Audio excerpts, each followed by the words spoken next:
Previously on Buffy the Vampire Slayer. If this is not the year you beat Patrick Mahomes and the Chiefs in the postseason to go to the Super Bowl, when are you going to do it? When are you going to do it? And finally, the Super Bowl I really think is going to happen, that I really don't want to happen. Put the video in the picture on the side of me. It's Eagles Chiefs. Whoop-de-doo. Buffalo. I don't think you can do it. But surprise me. And don't let me down. And now, the conclusion. Oh, jeez. I was afraid this was going to happen. Had a real bad feeling this was going to happen. You know, we really do live in the bad timeline. We live in the bad timeline where they took out my boy Harambe and the Chicago Bears traded up in the 2017 draft to get Mitchell Trubisky.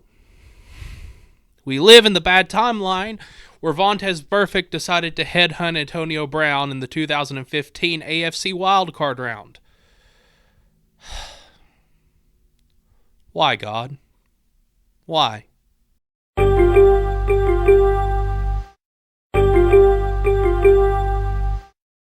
Hi there!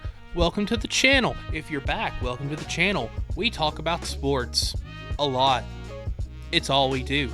So if you like the video you see today, please make sure you like, comment, share, subscribe, hit the little bell thing so you get notifications. It helps the algorithm because right now I'm getting like 3 views. So any help is help, and I hope you enjoy this video. Today we are talking about the NFL Championship round. I hate it here. We finally have a Super Bowl matchup. But it's the Super Bowl matchup absolutely nobody wanted, and now our only hope is Kung Fu Kenny. And then the Jackson's all in my house like I'm Hellcat. Like his home place in them types LA solo cat. Everybody wanna be demon till they get chipped by your doorway. So today we're going to break down both of those games, talk about what went wrong and how we ended up in this hellhole that we are in today, known as another Chiefs-Eagles Super Bowl, and we'll break that game down to see who may win, who may not, and what's the fastest way out. So let's do this thing! Yay! I'm dying inside. Hey, Caboose! Remember when I said not to help me? Forget that! I need you to help me! Right now! What holds up that crate? Mechanical controls are on the left side of the console. I can't believe that worked! Oh, that didn't work! I knew that would not work.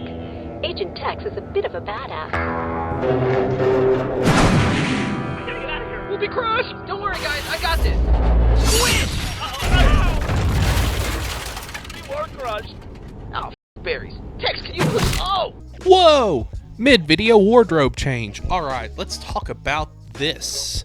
Eagles Commanders. So this game was about 90% of what I thought it was going to end up being last week in the divisional round review. There were a whole lot of points. There was some offensive scoring all over the daggum place. If there was any week to bet the over, this was it. I'm going to put the actual over-under from this game here from ESPN Bets. Let's see if I was actually right when I just said that. Number 2, Jayden Daniels had a pretty good game. I mean, he turned the ball over one time, but he threw for 255 yards and a touchdown. Pretty good for a rookie quarterback in an NFC championship. Jalen Hurts had a really good day. So did A.J. Brown and Devontae Smith. Saquon Barkley had a good day.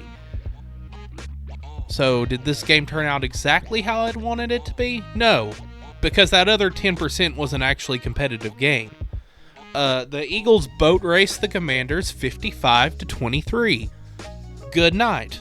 Well, there is a reason this happened, mainly because one, the great intangible of football known as momentum, and second of all, because the Commanders turned the ball over 4 times, which includes, of course, that Jaden Daniels interception. Right there is how the tone of this game changed. Play number 1 on offense for the Eagles, Saquon Barkley just houses it out of nowhere, breaks a tackle, makes 2 guys look stupid. And then the very next drive for the Washington Commanders, it was like 2nd and short or 3rd and short or something like that. It was a screen pass, easy conversion, and De'Ami Brown fumbles the football, gives it back to the Eagles. Oh, yep, right here. And ball's out. After that, Saquon Barkley would capitalize, and it would be 14-3 early in the first. And you know, the Commanders climbed back. It was like 14-12 at one point. They missed a 2-point conversion. They, of course, fumbled the football again. And then later in the second quarter, they had another fumble by Shipley, which both of those ended up in touchdowns. You can't have that if you're playing in the NFC Championship game. And, you know, despite this, the Commanders kept up. I mean, even after another fumble in the third quarter, which also led to a touchdown, the Commanders were only down 11 points at the end of the third. I mean, despite all the terrible mistakes, the game, they had a deficit at that point, but they still could have easily came back at that point. And then in the fourth quarter, Jaden Daniels throws his 1 pick of the game. They turn it over on downs twice, and the Eagles run up the score to get our final score. For the Commanders, I don't think it's anything for them to hang their head on. I think they finally realized just what is expected. I mean, I know Dan Quinn knew what was expected. I mentioned that last week. But this is a young team in general, and I think they just realized what type of ball they have to play to win. They have some pieces that they need to fill on their roster. They probably need somebody on defense and run support. They probably need, another cornerback. They need a really star receiver. I think Eckler and Brian Robinson are doing a great job as running backs for the Commanders on offense. Of course, Zach Ertz is Zach Ertz. De'Ami Brown and Will Shipley have done a good job this year receiving-wise, but they need somebody who, they can hang their hat on and be like, that's Jaden Daniels' go-to guy. That is his guy. When all this fails, he can just chuck it up and say, screw it. Somebody's got to be down there. It's probably that guy. I think they'll be back. I think this will make the NFC East very interesting next year because I don't think the Eagles will be alone at the top. I mean, the Commanders, if they get the right pieces and fill the right gaps, they can be right there with them. Because, God knows the Cowboys aren't because they hired Brian Schottenheimer.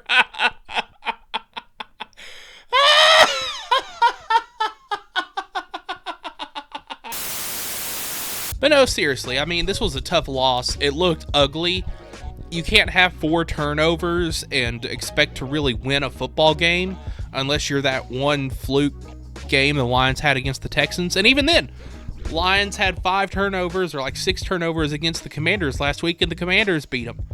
So when you get up there in that 4+ turnover range, it's really hard to win football games. But it's a young team that needed the experience, a young team that had to have a tough loss like this on their belts. They probably had a little too much confidence after beating Detroit and beating Tampa Bay on the road. They will definitely be back, and I think if they fill the roster properly, and, barring a possible sophomore slump by Jaden Daniels, Commanders will be back. Commanders will probably be competing for the division next year. Now, for the good old Philadelphia Eagles, wow. What a game by you guys. I mean, obviously Saquon Barkley did what Saquon Barkley has done all season. He didn't have as many yards. He kept it very pedestrian in the yardage number, but the 3 touchdowns kind of was morale killer for the Commanders, especially that play 1 touchdown. He is the type of player that can wreck a game or save your game if it's in the Eagles' case, or wreck a game for the opposing team. Jalen Hurts looked amazing once again. if you're going to sit here and tell me Jalen Hurts is a system quarterback or is a bad quarterback, you know what I'm putting in right here. If you're doing it, stop it. Get some help. Devontae Smith and A.J. Brown looked like their 2022 selves. They looked great. Now, different from that 2022 team that played the Chiefs, this team is not as air raid, over the top, deep passes as that team was, but I don't think they need to be because they have Saquon. Saquon's the explosive player here. Dallas Goedert had a big game, and I mean, he's had some good plays in the playoffs so far for the Eagles, but dude's been non-existent, at least of what I've watched. Oh, there's one of those fumbles. Yep, you just saw it. Yep, right there. Yep. And that's how you lose a football game, ladies and gentlemen. But the passing game, for as much criticism as it's gotten, has looked good. Now the question is, will it look good in 2 weeks? I'm very interested. Eagles, congratulations. You are, once again, winning in spite of yourselves. Nick Sirianni did not have any antics, really, this whole postseason, but he hasn't hurt you guys yet. We'll see what happens in 2 weeks. Because now you have to face them. Day 15! Give it up for Day 15! K-R-A-B-B-Y-P-A-T 1,322 Day 23! Give it up for Day 6,654 Day 30! 1,120 Day 8,659 Wait, what's going on? Whoa, whoa! Oh, Buffalo. Buffalo. I don't even know what to say about this game. Well, I'll start with an anecdote. About Saturday night, Sunday morning, right before these games were played, I had convinced myself to a fault that the Buffalo Bills were finally going to get one up on the Kansas City Chiefs. I almost bet money on this game. I almost parlayed both games into like a huge parlay with like anytime scorers and stuff to see if I can make it rich quick. Every time I try to sit down to do that, something else would occupy me, whether it be YouTube or my dogs or my parents or something like that. Now I see that was God protecting me, because this game right here would have made me lose every single dime I have. One thing this game did is do what every single Bills-Chiefs game does and gives us an absolute 5-star classic, feeds us for generations, and what every Bills-Chiefs postseason game does, which is just gives us just this little bit, just this little teensy bit of hope. Hope that maybe this time it'll be different. Maybe this time the evil empire will lose. But no. That's not how it works here in the good old NFL, baby. Woo!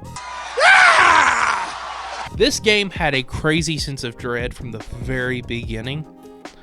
Even though you'll see this game became very close and it was back and forth, the Chiefs went down and imposed their will almost immediately, scored a touchdown. Bills had to settle for a field goal, and it was kind of like that foreboding feeling that you would live in denial about, but you just knew deep down inside you that it was not going to be okay. Something bad was going to happen. I am not the first person, unless I am in heat of the moment and it is my team, to say that a game is rigged or the refs rigged the game or Vegas made a phone call. I can be a troll and joke about it, but I never genuinely believe that. However, I will call a spade here and say the refs blew some pretty bad calls in this game. The first one specifically was the Xavier Worthy catch in the second quarter. I don't know if it was an interception, but I don't think either of them had complete control and possession of the football. I went and rewatched that clip a couple of times just so, maybe I look like I know a little more about what I'm talking about. And then, of course, there was the Josh Allen first down, not a first down on the quarterback sneak, which we're going to get into that in a minute. And it's just insane because I don't even think that was the wrong call, but there's no way to justify that was the wrong or right call. It's one of those tic-tac calls you call it as it is on the field, and there's not enough evidence to overturn it in any way. But this is 2025, and we have all this technology, microchips, sensors, all this stuff. And you mean to tell me that we cannot put some kind of sensor or chip inside of the football in a way that, one, doesn't affect the game. It doesn't mess up how the football spirals in the air, and it doesn't affect anything like that about weight or trajectory. But we can put a chip or a sensor in the ball that tells us either exactly what yard line that ball is on or what yard line that ball is nearest to. So we don't have these tic-tac, okay, well, his knee was down, but where was the ball? But see, the ball's in this crowd of 20-something guys.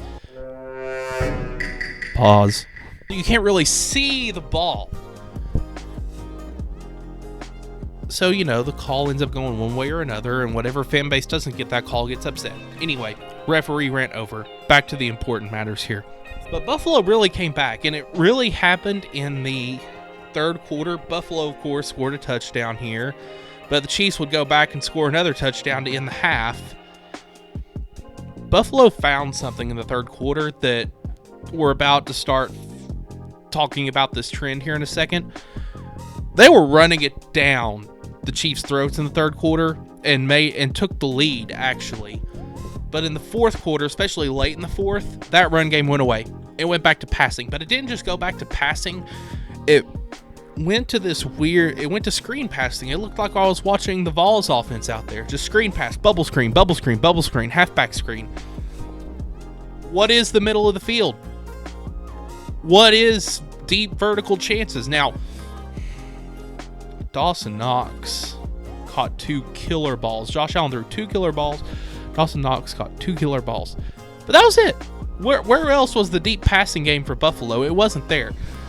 And I talked about that weird, strange first down call for Josh Allen because they kept running this bastardized version of the tush push where Josh Allen would sneak off to the left guard and sneak in instead of doing what Philadelphia does, which is the brotherly shove, where Jalen Hurts gets directly under center and then the 2 running backs shove him in, and it didn't work. It worked one time. The other 3 times it didn't work. And for not one time did Buffalo or the offensive coordinator for Buffalo think, hey, maybe we should try something different. Maybe we should pull another 4th down play out of the book. No, they didn't. And when we got late in the fourth, they stopped throwing it deep. These passes like this stopped existing in the fourth quarter. And even with that, they had a chance to win it. Much like Baltimore with them the week before, the NFL cycle of karma continues with the Commanders and Lions in the last game, and now the Bills in this game. They had a chance. They had 3.5 minutes, all their timeouts. They had the ball back. This should have been Josh Allen's moment to prove all the haters wrong, and it wasn't. Because they ended up in 4th and 5.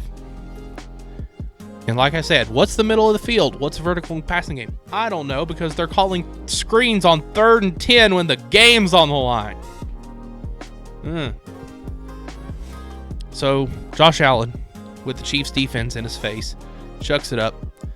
It's probably, you could say Kincaid should have readjusted to the ball and caught it, but there was also 2 Chiefs defenders beside of him. Make of it what you will. They shouldn't have even been in that situation to begin with. And the truth is, despite the weird referee calls, Buffalo still stayed in this game and had a chance to win this game, and they couldn't. They couldn't pull it off. They got scared. They played in their fears. So in the 2010s, we just did the college football video, which go watch that. It'll be at the end of this video. In the 2010s in college football, there was these 2 phenomena around the sport, and they both involved Nick Saban's Alabama. Nick Saban, GOAT, best college coach to ever do it. But because he was so good at it, and Alabama was always so good, 2 things would happen. First of all, is what we're going to talk about, what happened, I think, last night with the Bills. Which is, they got enamored. Teams, even if on paper recruiting wise, coaching wise, well, not really coaching wise, but like coordinator wise, quarterback wise, they could be better all the way down the line. Again, lined up on paper against Alabama, but they would get caught up in the idea of they're playing Alabama. They're playing Nick Saban's Alabama. This is the biggest game of their careers, and what they do is they'd start playing it safe out of fear that they wouldn't win, or they'd start making stupid decisions because they'd put all that pressure on themselves. And then Alabama would win. And I think we're starting to see that a little bit with the Bills and the Chiefs when it's January. The Bills keep hearing all the talk about that we're talking about, oh, Josh Allen can't beat Mahomes in the postseason. The Bills can't beat the Chiefs in the postseason. And it's always these close games. It's always close. I think the least close was the AFC Championship in the COVID year. Or the pandemic year. Oh gosh, YouTube's going to demonetize me. And after that, it's been banger after banger after banger in the playoffs between these two. But the Bills hear the babble about them not being able to beat the Chiefs. So when they play the Chiefs in January, especially when they always have to go to Arrowhead, they get enamored. They get caught up. They live in their fears, and they lose. Which is what I'm afraid is going to snowball them into phenomena number 2, which is losing to Bama as an underdog as a spirit breaker. During college football in the 2010s, SEC team gets a lot of momentum. They're undefeated. Star quarterback, Heisman contender. Everything, the planets are aligning, but they have Alabama on their schedule. Now, Joe Burrow broke the cycle. Johnny Manziel actually was in the cycle, and he wasn't in the cycle because he ain't Johnny Football, and that's a whole nother thing. But then they get to Alabama, and Alabama wouldn't just beat them, but they would boat race them. They'd roll them. And you'd think, oh, well, Alabama's the best team in college football. They'll be back next year. They'll get better. They'll learn from their mistakes. But the thing is it would just demoralize that team who lost to the point where not only did they never beat Alabama again, they just fell off a cliff.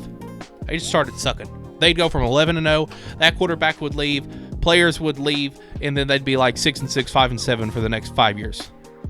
And I'm afraid that this game last night is what finally is going to do that to the Bills. I am afraid, with the look on Josh Allen's face and the fact that really, despite the referee calls, they had every opportunity to take over and win this game and they still didn't. This is going to be it for the Bills. Their division's weak. They'll probably win the division anyway. I don't think the Lions... Aaron Glenn, we'll give it 3 or 4 years to see what he does with the Jets. Patriots aren't doing anything anytime soon, even with Vrabel. Patriots are in a rough place. But it's going to be less, 13-4, 12-5. It's going to be a lot more 11-6, 10-7. And I'm not sure they ever get back to this point. Now I could be totally wrong. This isn't me making a prediction necessarily. It's more of a fear because it just seems they can't do it. And it's not like this intangible thing. It is literally them living in their fears. The moment that they see the finish line, they just stop. They just get froze up and they're like, oh no, but what if ABC? Hey everyone, it's Jacob from the future here. I apparently had a stroke when I was trying to record this. What I was trying to say is the Bills are always afraid of ABC when they're playing the Chiefs. Well, how can you be afraid of ABC if you won't even take the shot? When they're literally standing in front of you and you can take your shot, you don't take your shot. You either lay a brick or you just hold on to the ball, metaphorically speaking.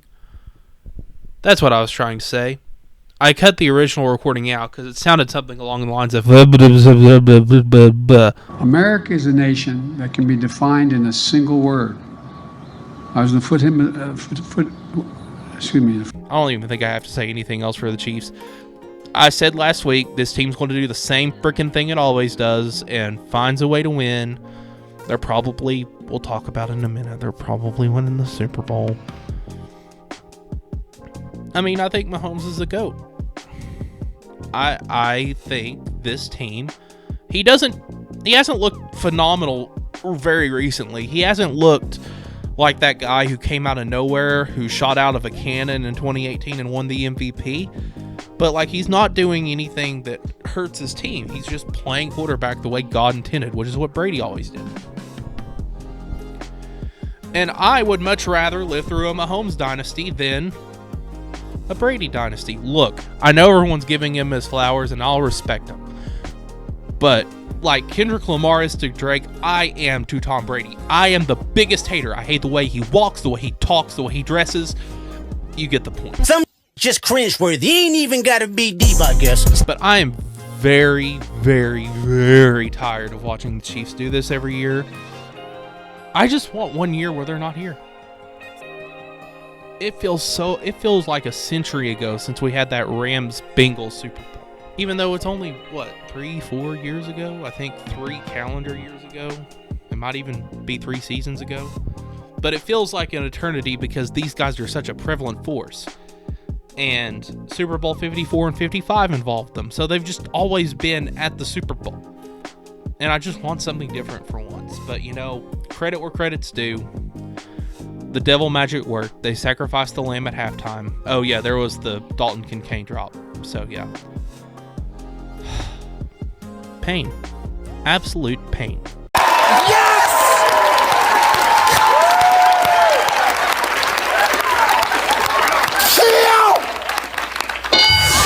Alright, as for who I think I'll win the Super Bowl, first of all, I think the key to the game, there is one major key to this game. And it is Jalen Hurts. I have said this whole time, Jalen Hurts doesn't suck. This is where I have the same talk to Jalen Hurts as I had to Josh Allen and probably jinx him. Don't let me down. This is the moment where he's going to have to either prove all the haters right or wrong.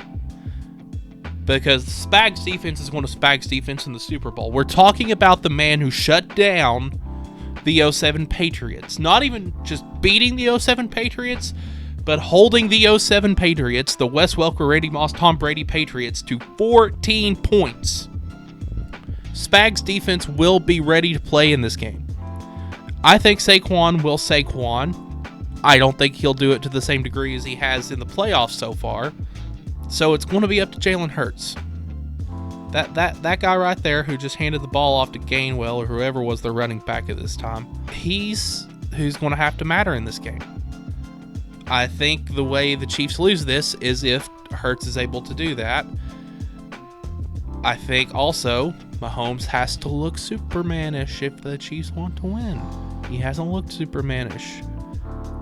But that's where my prediction comes in. I got the Chiefs 31-28. Yep. And the Chiefs at this point just find a way to do this stuff. I would really like the Eagles to win this game. But like I said, voodoo magic will happen at halftime. I'd hope that Kendrick Lamar kind of boosts the Eagles a little bit, gets Saquon and Jalen Hurts fired up, but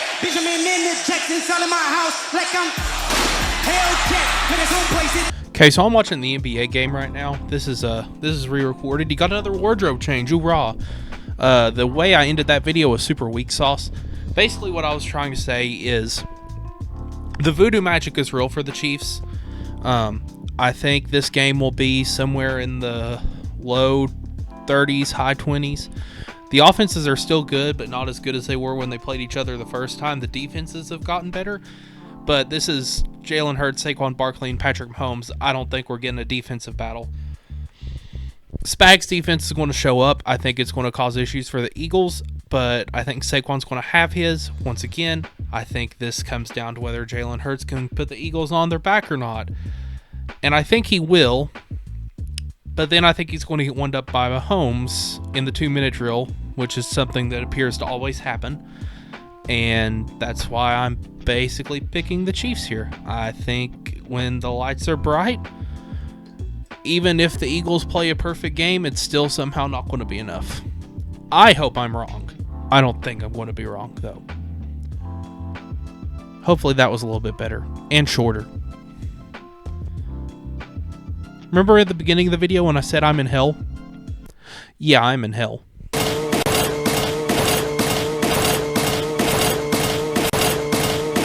Alright, that's the video.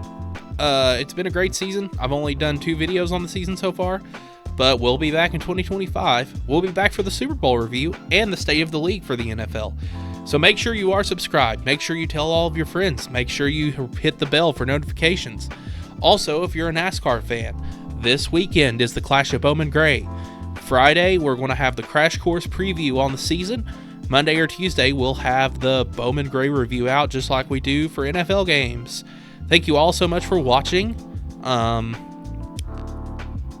Yeah. The evil empire rules forever. All hail the Kansas City Swifts. All right, I'm out of your hair. Enjoy your week.